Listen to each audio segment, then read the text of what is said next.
It's been 10 years since the most active hurricane season on record that brought 27 named storms in the Atlantic Basin, including 15 hurricanes. That's 3 more than any other year on record. 5 of those 15 made landfall in the U.S., and 4 of the 5 hit land as major hurricanes, with sustained winds above 110 miles per hour.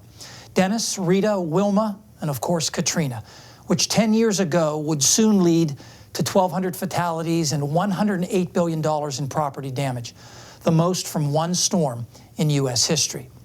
In the decade since, the National Hurricane Center has improved its official forecast products. For example, tropical storm and hurricane warnings are now issued 36 hours in advance. That used to be 24. And the Hurricane Center's official forecasts now go out to 5 days. That used to be just 3. These changes are a direct result of improvements in forecasts of tropical storms and hurricanes. Here's a look at the average track error each year going back to 1970. Basically, this shows the average of how far off the forecasts of location were. This is in miles, so lower is more accurate. Red is a 1-day forecast, green 2-day, yellow 3, brown 4, and blue a 5-day prediction. Now there's a lot here, but just look at the trends in the lines, all downward, indicating improving forecasts.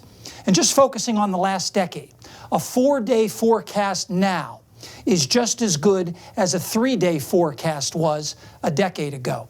And a 3-day forecast now is just as good as a 2-day forecast was then. So basically, we've gained a day of predictability in the last decade. Let me use Katrina to demonstrate this improvement. Here's the Hurricane Center forecast made about 2 days before it made landfall in 2005. The wider the white cone, the greater the uncertainty. Notice how much of the Gulf Coast was in the cone. This is about 500 miles across. Now, what if that forecast were made today?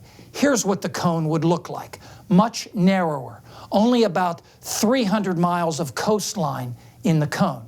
That's an improvement of 40% in 10 years.